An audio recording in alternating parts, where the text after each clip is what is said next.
from tomorrow. Oh, well, that's good, yeah. Hey, is it You're all ready? set. Ladies and gentlemen, let's get ready to rumble! Whoa, whoa, whoa, whoa. Okay, now, you and I are going to win. Okay, so you... Oh, typo. Alright, if you have to think or anything, don't worry, we are on... If you have to take some time to think about an answer, don't worry, because I can edit it out. I'm enjoying this now. Okay, please state your name for the record. James M. Kean. Thank you. You got it. Alright. What service were you enlisted in? U.S. Army Ground Force. Did you Army Ground Force. Did you join your own free will, or were you drafted? I was drafted. You were drafted? I was drafted. What was your rank? Okay, it is all the way from private first class, corporal, technical corporal, T3 grade, sergeant, then staff sergeant, and then technical sergeant. Made it all the way up into the Up to season. The one rank was above. That was master. the master sergeant. Yeah. Ah. So you trained soldiers. Did you train soldiers while you're there, First Sergeant? Nope. I will tell you, it's good. Yeah, that's what we do. We're part of the outfit. We're very commanding. I worked. I got to tell you how it started. You want me to tell you to take you on a trip with me? It started out October 27th, 1942. I went up to the 1940. We were all what do you call them? The drafted. We had to sign up. What the hell we call it that thing there? It was like conscription. Everybody had to sign up and they were drafted. When your number was called, you went up. So we started out 1941. I'm in college at that time in October 41. And so I went up to the draft board and they said at the time right there, okay, what are you doing right now? I'm in college right now getting a degree. Okay, you're getting automatically being deferred because of being a student. I'm taking 1 year, so report back pretty good. I graduated in June, that was in January 41, graduated from Teachers College, came back then. In the meantime, I got these things I can show you later on. I was drafted, but not after, number one, I was, what the hell is the word I'm on? I was invited by the Marine Corps to Officer Candidate School. OSG listed down in Quantico Marine. About 5 or 6 kids in my class here, they went down that time. I was graduating from BC in 1940, and they said, well, you can come on. So, I read the place, I was chinned down. 4F, they call it 4F. The reason for the call, I had teeth, malocclusion teeth. I had physical disability. So it was 4F physically, and flat feet. In fact, I got one right here, Jim. I kept it here. I might still have it. I'll let you take it. Oh no, it's yours. You can. Oh, I'll show you. It's really something. That's not it.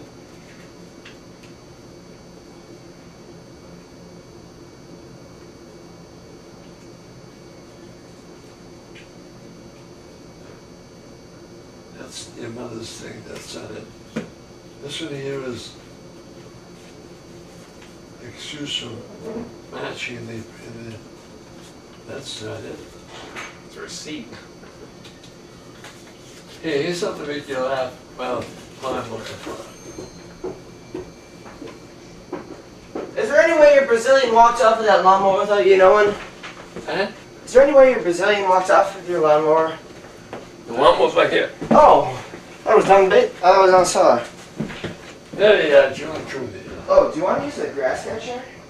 I mentioned I had to use that. Now, how do you plug this? Because we couldn't get it in. We were trying to do it. He thought this one would be, that's what it is. No, this is for your TV. That's not, that's Stay away from this. no, because you tell us what happens, we don't, Over here. just you decide to drag it up. Yeah, stay away from that. I'll show you No. something we tried out. Can that go in with the weed whacker? You think it could? Yeah, you can. Well, how do you hold that? This, it'll be this way. No, you plug that into the wall. Plug that in the wall. No, no, I mean for the weed whacker. Here's the weed whacker. Yeah. I want to plug it in here. Alright, well, There's my give yourself some slack. shots record. Here. You can line up the street, you got my. Yes, so it doesn't come out. Oh, This way. Here, here's the prize. No, no, no. Oh.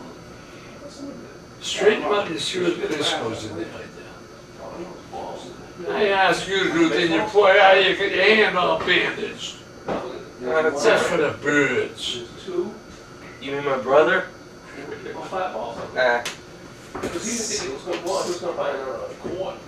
You need a pair of tweezers just for a job this fragile. Huh? That's it.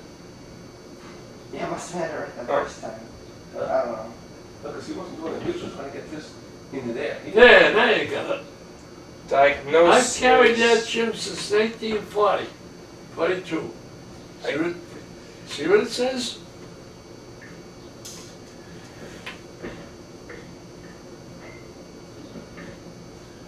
I don't know how you do it in that, but That, No, wait a minute, that I thing went in? should have a thing here. yeah, I did it with mine. I did it with mine.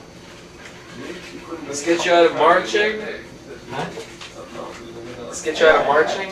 Your flat feet. Okay, I so didn't then- know I'll- physical exercise like that, marching or any of that stuff at all. No, Well. plug it inside here though? Oh, yeah. Lucky break. Yeah, yeah. Outlet outside of the I wall? had a, thing here, Jimmy. 1 second.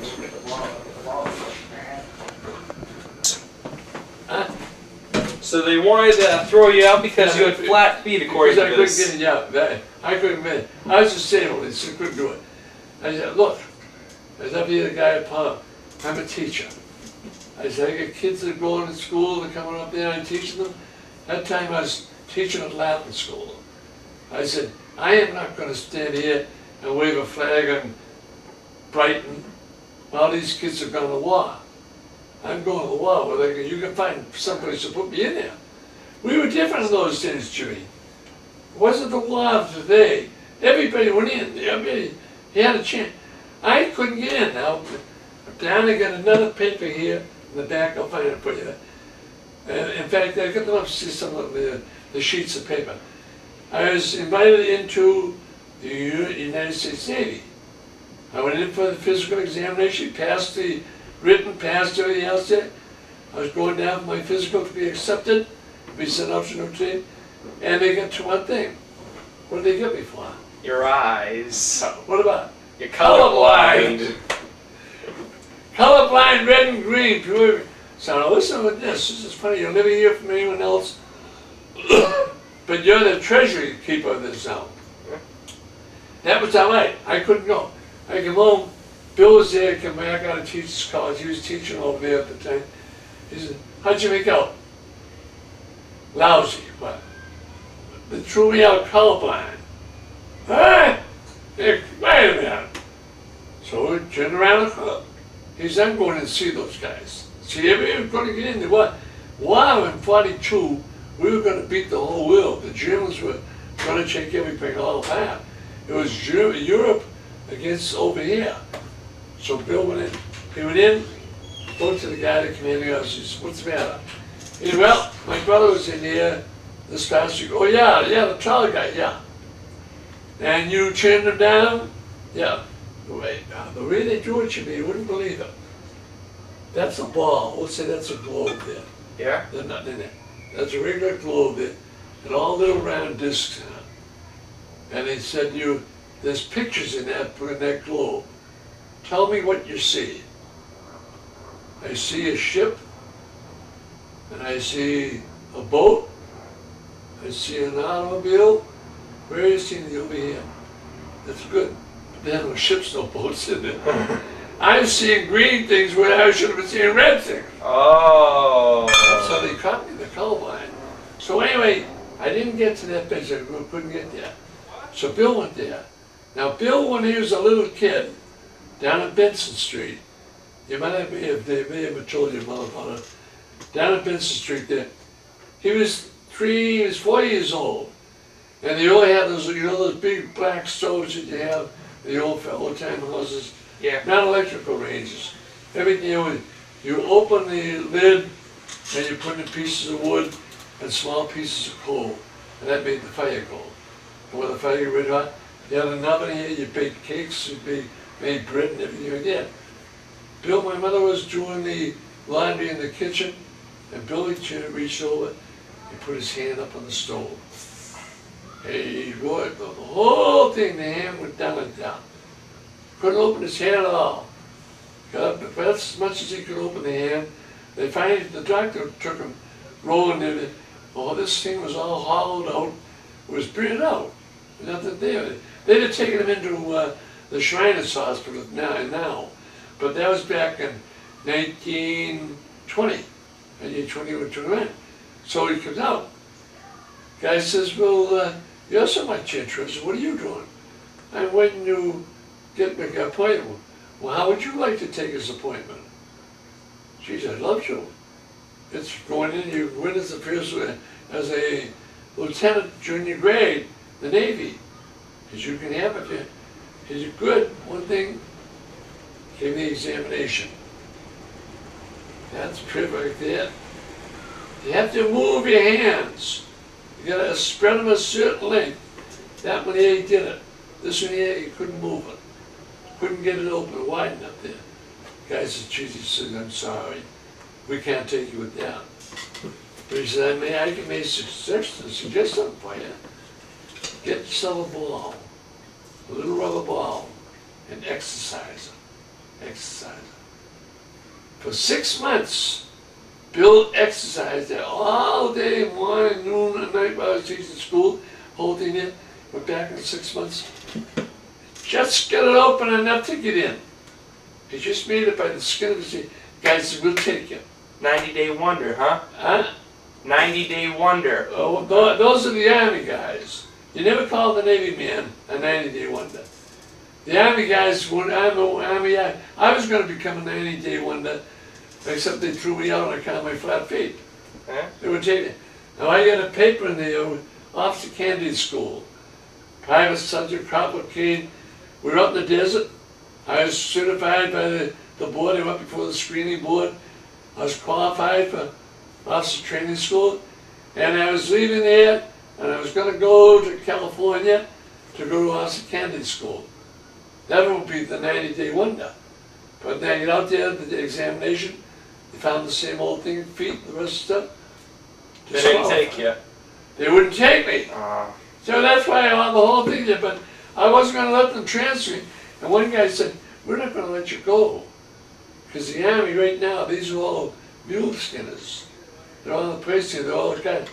But you're too valuable to be able up here. You could be an educator, teach these guys. They needed you. So you're standing right here. That's why I said, I'm glad I'm in. So that's how we get in that path there. So that's the first part there. See, that's the whole, on both sides of the discharge. That's what they give you. How long were you in the armed forces? October 27th, 42, February 4th, 1946. What weapons did they train you with? What? What weapons did you get trained on? Well, I went in first, went for demos. They started up on October 27th. I was left up there. I went in the draft board up here. And the first thing they do, they went up this section. They sent me down to camp. Fort McCullough, that's the first place I went. BIRTC, Branch Immaterial Recruit Training Center. It was in Anderson, Alabama. In fact, later on, your mother and Carol and Wes were going to a ball game down in Birmingham, Alabama. We had to go through Anderson, past the camp. It was the Fort McClellan. So I said, stop, Wes. I got to salute that camp. I saluted the camp. So anyway, that was the BIRTC. They trained us down there. It was 8 weeks training.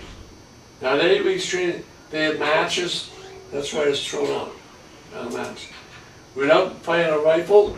The year 16, the 22. We fired a submachine gun. We fired the anti-aircraft guns.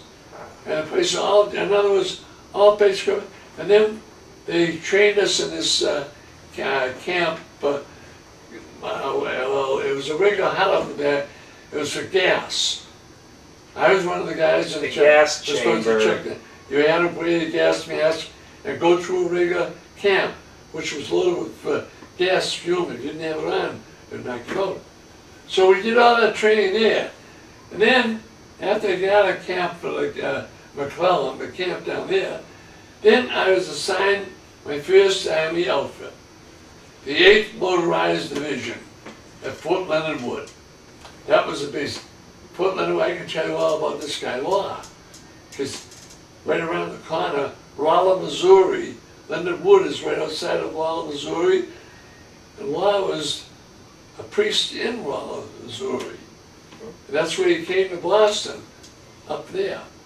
So again, So they trained you on most of the weapons you see in say, Tora, or thereabouts? Huh? They trained you in with the weapons you see in like average war movies, the anti-aircraft and all sorts of yeah, stuff basically, you had to go out and you had to go on the rifle range. Yeah. You had to fire on the rifle range. And the famous thing was the other flag. You were here, they were on that place there, and they put up, you shoot, the guy come up. If you miss it, the white flag come up, Maggie's draws are flying. That meant that you missed everything. So you had to go through. But they had to keep on shooting until you got a marksman shot. I got a marksman medal from the place there. I was a marksman. But there's one a case here, a real novelty. You take the gun, when you fire the gun this way. The 03 has a, you have to have the gun with you. You open the thing, Jim, like that, Yeah. and push back the bolt. You put the bullet in, one bullet at a time.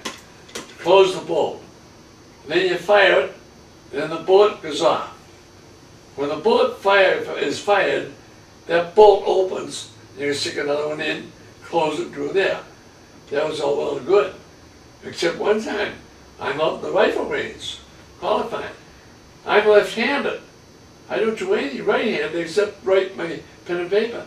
So I'm holding the gun this side instead of that side. The shell's getting ejected right at you. So what's happened here is that bolt that's on the gun, which was on the outside over there, it's now on the inside over here. And I'm aiming thinking, and where's it going? Right into your nose. It's hitting me in the nose all the time. The guy said, I say, hey, that gun is real, those bullets are real. That's my life that I have, and it's my life I'm protecting. I don't care how many hits they're great. You can still see the marks up there. Yeah, you can. And that's 50 years ago. I got it from that banging on the place there. That's it. Those are things, but you know, then another one, on the training camp out there, they had a big, they looked like a football field. And they put the guys on the football field all wrapped around the place. And then they had bayonet shot. You fix your bayonets, put them on the end of the gun, and you fire. So the guys said, do it with the right hand. I said, well, I can't. I do it on my left. I'm lefty. And you gotta do it with the right. I'm sorry, this is my, I get excused. I can do it lefty. That reminds me of a thing from the John Wayne movie Sands of Iwo Jima. There was a man in the rifle squad who was left-handed, and he was trying to run the bayonet course left-handed, but he kept screwing up, and John Wayne eventually got him across the face with the butt of the gun because he told him if you can't learn the easy way, you gotta learn the hard way. So, wham! Right into him. Until later on. He had the Mexican hat dance right, and he showed him how to do it to that, and he finally got the hang of it. So you know people who actually went through these things and were winners in the movies there. Yeah. What year did you join up? 42 when you got drafted? But What year did you join? Was it 1942. Ah. You need a pen? No, it's all on video. Yeah. It's all on video, so, Well, it's working here now? Yep. Ah, that's wonderful. What was military In my life house. like? What was life like in the military? Was it as fun as they make it sound, or What was the what? life like everyday life? Was it like they show on TV where, Don't believe it. don't believe it? When you're in the barracks, in training camp, that's fine. But when you're in the outfit, you get regular, they go to the kitchen area, that's where you eat and all that stuff like that, that's good. When you go on the field, you have what they call marches, overnight campouts. You had a tent that you had with you. When you get down, you want to sleep, you pitch your little tent on the ground, your feet stuck out, especially when you're over there. They were made for singers midgets. Oh, and you're tall, so your feet my are sticking stuck out the out end. yeah. Did you have Gotta keep. Now out in the desert, when we were there, Fort Leonard Wood, that was good like that. Now the next thing, there was a motorized outfit. Now the next thing out there, while we were out there, it came to the outfit, it was the 8th Division, it came there. They broke up because just at that time, Rommel was running wild in the desert in North Africa. And the Americans were chasing them, they're going after them. I transferred out from the 8th Division out to the Desert Training Center, out in Mojave Desert. It stretched from Washington down to California. Went to Camp Laguna, I can mention several camps from there. But we lived under the stars and the sun, that was it. You lived in a tent life all the way. You slept on a cot, one of those, like an overnight camp. Yeah, like one of those big general purpose tents you can buy on the internet now. Yeah, a camp. If you Like, go to camp and you put that. Like a 10-man tent where you got the cots all on the sides. Yeah, you slept in that part there, and then, Maddie, come on in. Yeah, you showed me boy how to use the weed whacker. Huh? I showed you son how to use the weed whacker. Oh! Hey Matt, we do have a limited Remember amount those of tape. baseballs that come in over the Yeah, baseballs. Huh? Baseballs. They came over the fence. Watch them. We have a limited amount of tape. They can sit down and get the pie in, but. So you may have some questions. You listen in. Listen in. Just Well, just yeah, bring it in here. see, take Doug, a look, tape. he's using the weed whacker. I showed him how to use it. You're You sure? Oh, he's out there doing that. Yeah, you're Yeah. All right. Well, Did you have to eat the MREs in the tents? did he what? The meal ready to eats, the rations. Did you have to live on those when you're out in the tents? No. Those, we could, out of the canteen, you had to eat out of your canteen. When you're on the camp out in the desert, the first place we went out there, they had a Lister bag, and they had open, it looked like a picnic. And when you walked in, you out and eat, and the cooks came out, and you lined up, and you got what they were given. And it was practically K rations. That's what you eat, that's what you ate overseas. But they were training you, getting you in that same thing. You eat the whole thing. You didn't have a plate and a sauce in front of you. You just had the bag. It was in. Huh?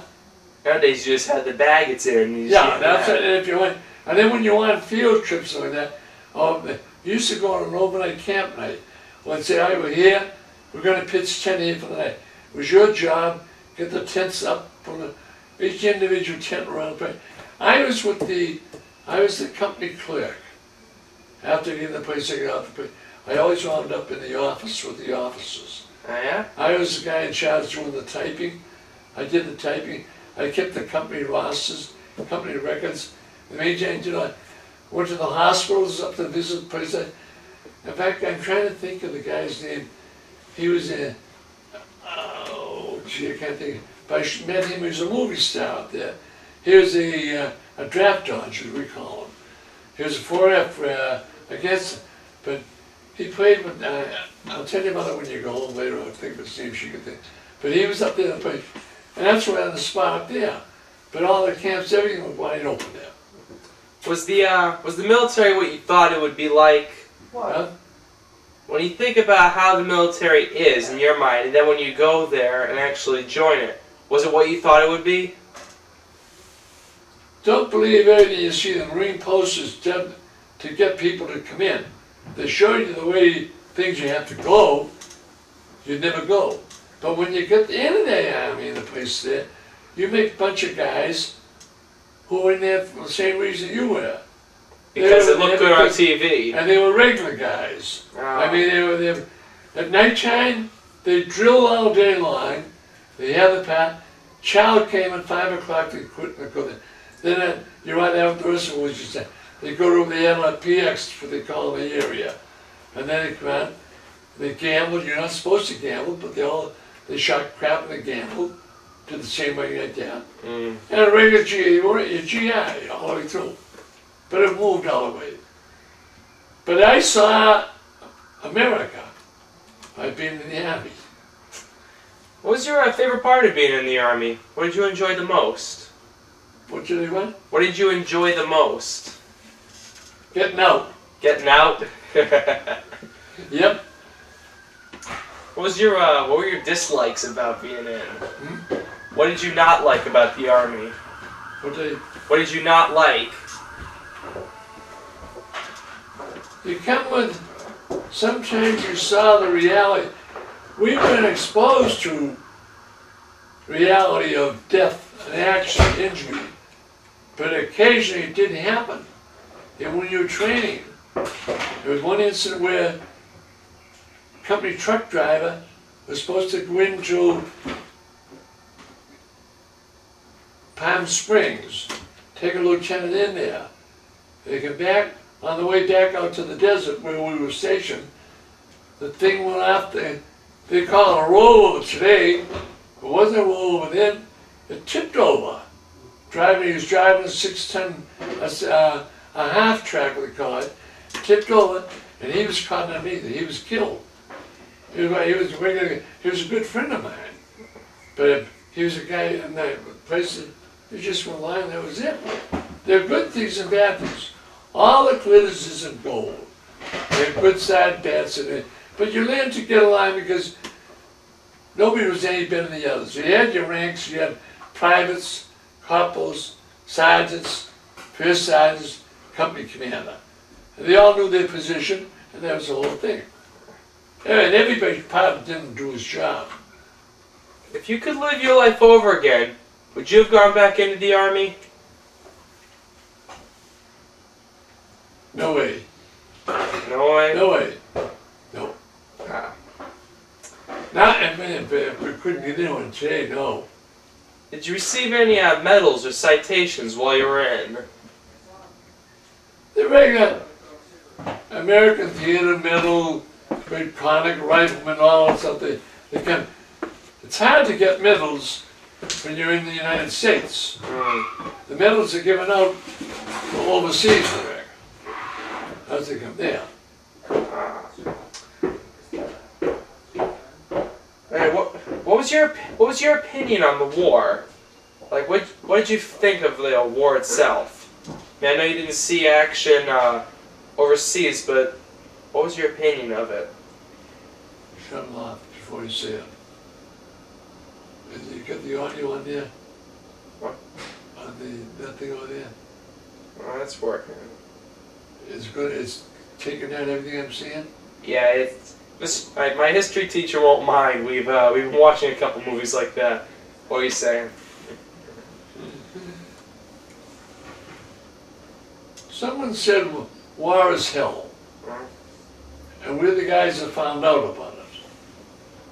They had a good side. They had parties. You went to the if you land near a city, you went to visit the city. But your last people looked at you and they thought you were pretty good and stuff like that, but you kept on moving. You weren't there for a certain long time, and then all of a sudden, bing! And then you lost the guy, a couple of kids that you were with all the way. You stayed there. We were what we call the training center in the desert. And we trained troops all the time, and we were a cadre. And we lived with these kids for 6 or 7 weeks, and then one day, they put them on a bus and they took them away. Then we just waited there, and we had another crowd come in. And we had another crowd. In other words, they kept on coming. And we kept on staying, because we weren't going any place there. So, actually, I traveled from Washington down to California, down to Mexico, the Mexican border, in the desert. Fighting maneuvers, having to pray different troops. They lined them up back to get them in there. But, yeah, I saw the Army from the GI list, and I was looking at it from a would-be officer position. I could have been, and they knew I was going to be an officer if I had been physically able. So I enjoyed it somewhat, but as I say, because we never got to the real hardship. Would that make you a non-com? Yeah, the non-com had certain facilities and things that he got over. I was on the top grade in the non-coms. But at some of the places there, these kids, they went to Fort Dix. That's the embarkment area. It's your send-off. Yeah, that's what they said. They had places. I went to one in California, Camp Pendleton. I went to the one in Fort Dix. I traveled back and forth. I went to, in Texas, I started on the I left BIRTC in Alabama. I went to Fort Leonard Wood. Fort Leonard Wood, from there, I went out, traveled, we broke up the group. We went out into, I got a list of the names here. You won't believe it. Camp Laguna, the Desert Training Center, Fort Sam Houston in Texas, Camp Swift in Texas. That was the 4th Army, the 4th Army headquarters. Then Camp Housey, we used to call that lousy housing. When they broke us up from they had demotorized the 8th Division. And we were a gas supply company, we were there at the time. And they took us, they broke us up, they sent us down to Camp Housey. And I went down to Housey with it. We met the 10th Mountain Troops. We trained the 10th Mountain Troopers there. I was practically cadre all the way through and trained in places in the command. And they finally wound up teaching down at Camp Edwards. The schools, the injured soldiers waiting to get out, teaching in the school before they get out. I became a teacher down there. So there was everything went right. It was a full cycle. And I left up at Devens to get down to Alabama, and I wound up back at Devens, and I was discharged from Devens.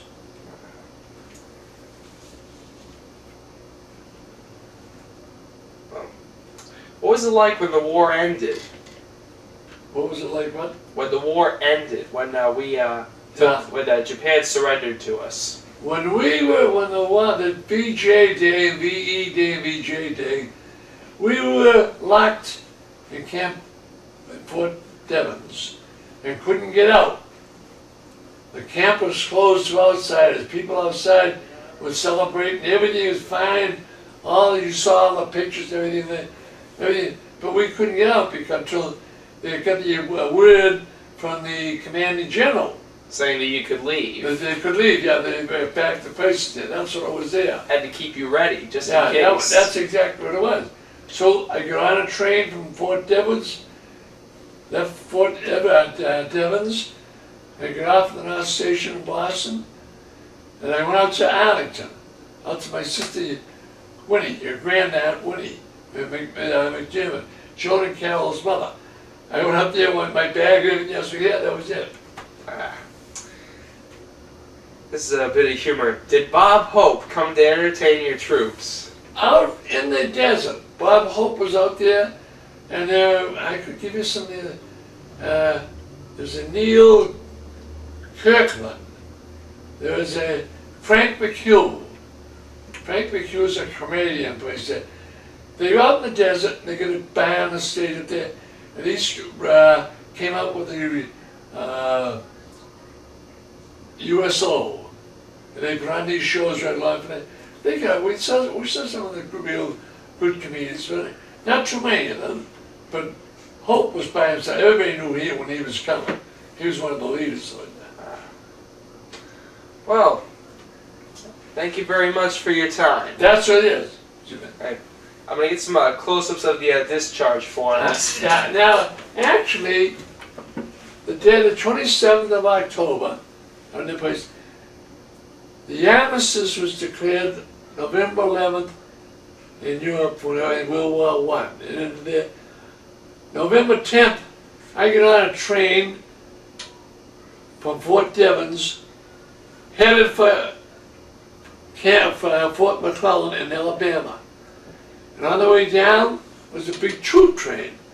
And I had my first experience with KP. No prizes, nothing there. They just, you peel potatoes on the train. They brought them in, and then the cooks feared the guys who were sitting there. Now, the night before you went, you had to do KP. They always took a big, you were supposed to take a towel and wrap it around the end of your bed, put it down there. And then the sergeant at arms and the night guard, they came alive, they take that off and wake you. Come on, get up. You got to go to work. You're on duty. That's how they go. They didn't blow a bugle to get them up there. But down in Alabama, it was good. We saw the person there. As I said, that was the BIRTC. Then we up and joined the 8th Division. And then from the 8th Division, we moved out to the desert. They separated us from the 8th Division. They went by themselves. They became the 8th Division before they were motorized. But there was no need to do that. So they sent us out there. And I worked on the headquarters out there. And I stayed there for over 2.5 years out in the desert. Seeing the came in the door and said, any more you need, any more? That should do. And you sure that you may, you can hide there. I'll get some close-ups of that with the footage. Hopefully I have enough tape left. Alright, this is a honorable discharge card showing, this is the back. Here's the front. What's it, Joe? Oh no, you keep. This is the honorable discharge card that you got when you were released from the Army. This is the back. That's your rank. Technical sergeant, you get through there. This is the diagnosis for what was the case? Flat foot. Flamus bilateral. Pace panis. Right. Flamus bilateral. Yeah. And that should do it. Symptomatic, and just say, there's a lot of other stuff that they had in there. You could give it. If you're looking for any, what you got between now and Friday, you got to write it up and try that, right? Yeah. Well, thank you very much. I could give you my uniform, but I don't have it. Yeah. I burned it. It got burned up accidentally. Yeah, they burned it up on me. Yeah. Oh. Say lovey.